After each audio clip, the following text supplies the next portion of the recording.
Hey parents, welcome to Back to School Night. Every year I do this, I'm always after two particular things. One, for you to get to know me a little bit, who I am, and then things so you understand what to be watching for as a parent. Because sometimes we just don't get the full story from our children. I got four of them at home. I've got myself high schoolers, I got a senior, a junior.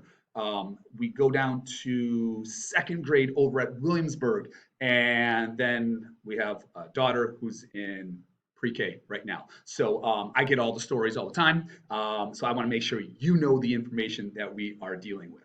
So yeah, I got four kids, three boys and a daughter. So yeah, I see a lot. I've learned a lot from them over this time, and certainly have applied a lot of that into the classroom. And you're going to hear that as I go through my presentation that's here. So things you need to know. First of all, your child should have some sort of a folder, math binder, whatever they're going to use to hold everything into it. And there's always going to be three main items that we are after. Hopefully you've seen some of this at home. We've got ourselves a purple packet, which is our entrance slips. We've got a white packet always, which is our notes. And we've got a blue packet, which is our classwork packets. So these three items are used every single day. All right. And so that's what I want to get into is hey, what does this routine look like, this format look like? So your child's day on an off-site day always starts at that homework website. And what you're going to see is you're going to see a video link where we do the entrance slips together, which is if they were in the classroom that day, we do the entrance slips together. The next item, if they're on that homework website, it says classwork, and they need to check their answers using the answer key. If they were in class that day, they are doing classwork and checking with an answer key. Typically, I'll put it up on the board, or it's me walking around checking in with them, making sure things are going well. And then there's always a math video to watch. So, and that is our notes. So that's the thing to keep in mind is that white note packet. It's a video of me doing the notes. I don't expect them, they finish the notes, to be like, I am a master at prime factorization or to be able to solve ratios. No, it's to preview the material. It's to give them some insights. If they see it one day and then we practice it more the next day and we hear it the next day again, we're going to get better retention than just simply cramming it all in on one particular time. So those are items you should see your child working in every single day. If they were at school, you can be like, hey, what'd you do? They should be able to go, hey, it was just like when I was at home. We did this, we did this.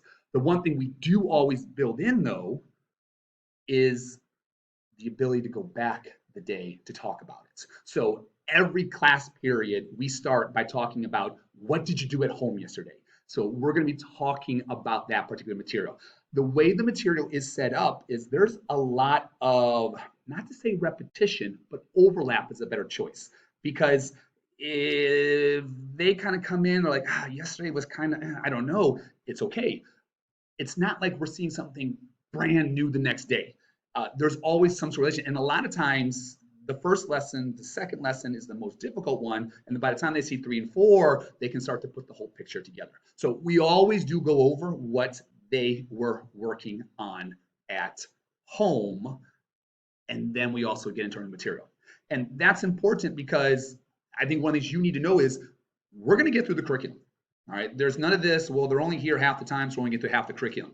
No, we are setting up a structure so that we can get through everything that sixth grade offers so your child's ready for seventh grade. Fridays will always be a no new material day. So if your child is struggling, we do have that time to get caught up. Okay, so grades. It's going to be different this year. Typically, we would see quizzes and tests, and then we see graded work as in completion, as in I'm doing my work at home. So what we're not going to see this year, or that's the plan for right now, is we're not going to see those big unit tests. And the idea is they're going to get replaced with, not to say extra, but we'll take what was in the test and we're going to chop it up and have a lot more quizzes throughout the week. So there's a lot of times you're going to see one or two, and we call them assessments, but they're really, you call them quiz. That's what we're used to hearing as parents there. We're also going to have different styles of assessments, different types of assessments. One of them is called Flipgrid, and it's a way that the kids can do a short video. It can get sent to me, and I can hear them explaining math. I can hear them talking about it. So we're going to get into that here. Our quiz grading is sort of a little bit different. We're looking for understanding, and that's the big thing that I like to promote here is computation. Yes, important. What's more important is your child understands the material. They can do an entire problem correct, get down to the very last step, and tell me that 2 times 3 is 5. Okay, computation mistake. Are we really going to knock them down a letter grade because they made a computation mistake? No, no, no. The idea is, do you understand the material? So when you see quiz scores, you're going to either see a 10, a 7, a 4, or a 0. So 10, maybe you got a wrong answer, but you laid out all the work perfectly, and I can see your thought process. There we go. 7, there's something missing. You've got pieces, but you're definitely missing something there. A 4, all right, you showed me something, but not really much else. And 0, yeah, so you didn't know what's going on. So but here's the thing. We do the retakes to go along with them. And that's a process that we're going to be building in on those Fridays. So that Friday is going to be that catch up, as in, all right, I took this assessment, I struggled with it. Okay, let's work with you now individually on. Let's get you more practice. We've got a process that they'll go through, making quiz corrections, and then doing a practice paper. And then they'll retake the quiz, and then they'll that higher grade is what we'll end up using. Again, the goal here is knowledge. The goal is that your child understands the material. Not really worried about if they understand it on day 1 of the year. If they can demonstrate it 4 weeks down the line, 3 months down the line, that's fine. I had a student take a quiz at the very beginning of the year. We did an order of operations 1, struggle. We got to the end of the trimester, and they were looking at the grades. They're like, hey, can I retake this? I'm like, absolutely. Boom, boom, boom, knocked it out, perfect 10. They're like, well, what happened? They're like, well, I just needed more time with it. Hey, that's it. Knowledge. That's what we want out of your child there. We want your child to understand material. I don't nitpick on things. Classwork, sometimes you're going to see they didn't get through all of them. Not worried about it, all right? We're going to do so many of those assessments. That's going to let me know where their knowledge is at. Because think about it, kid in the classroom, struggling. And in the last 10 minutes, light bulb goes on. I get it. I understand this. This is great. And now the class period's over. Do I really need to send them home to do 15, 20 more minutes? And then, no. Again, understanding. I will be checking in with your child individually. We will have a lot of time to really assess their knowledge. All right, so last thing I want to kind of leave you with here is, what if my child needs help? All right, we've got lots of it that's built in. First of all, class sizes are smaller. I am getting around to the students so much more. I am moving around, anticipating when they need help, checking in. They are going to get individualized help because they have such smaller classes than we normally would. If your child is here on a Friday will always be that particular catch-up day. Again, we'll be able to work with them individually, whether it's completing some of the classwork they don't understand or going through those assessments that they might have struggled with. Well, what if my child's on his offsite day? Then what? All right, office hours, people. Office hours is going to be a big part of it there. It's something that we need to make sure your child knows how to access. It's something you want to make sure that you can bring up. Like, what about office hours? Can you get help there? People, this has been me during office hours lately. Okay, I haven't had anyone that's shown up. So just keep that in mind. They just click on it there. There I am, eager and happy to help them out. There's going to be a second video in the how-tos to show you the whole technology side to our math classroom. And in there, I will show how to access that in case you need any of that extra technology help. Because like I said, it's new, all right? It's new to everyone. And the last thing here is, not say last thing. I don't want to say last thing and say last thing again. Use your judgment as your parents there. Use your judgment. If your child is struggling, please don't have them do math for 3 hours. It's not going to help. All right. Use your judgment of when to hit the brakes. The classwork they're doing at home, I don't take that for a grade the next day. Classwork is practice.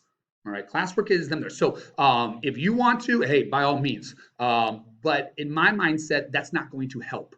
Um, Part of math is confidence, and it goes with a lot of things in life. Obviously, the more confident you are in something, the more that we can accomplish it. So I would rather you tell them, hey, stop right there. Move on. Let's go on to something else. Let's come back to it. Because them simply trying to grind out 3 hours of math homework, that's not going to be beneficial for them. I will take care of them the next day in class. I will take care of them during office hours, or I'll take care of them on that Friday when I see them. But we do have those particular options. So again, know when to hit the brakes, know when the frustration's setting in for your child. Every kid's going to be different here. All right, trust me. Like I said, 4 kids, my goodness, all grew up in the same house, could not be more different from each other. So do read that. But yeah, all right. Next video I've got for you is more technology based. So if you feel good with where things are at technology wise, your child, then no need to watch it. Certainly, if you would like to, it's there for you and also for you to make reference back to throughout the year. I'm excited about this year. I think that's something that you need to know. Like I said, I wanted you to understand who I was and what's going on in our classroom. Hopefully when your child comes home with stories, you can go, yeah, it doesn't sound like him. Or you can say, wait a second, was that Mr. Susevich in a pink leopard robe during the back to school night? Yeah, that sounds like something that might have happened. I hope you enjoyed it. Please email me if you have questions, concerns. We're here. We're here to help. We want to make sure that this is quite an amazing year for your child. A lot of new things, of course, but also lots of new opportunities for them to really grow. Thank you. Look forward to running into you at some point.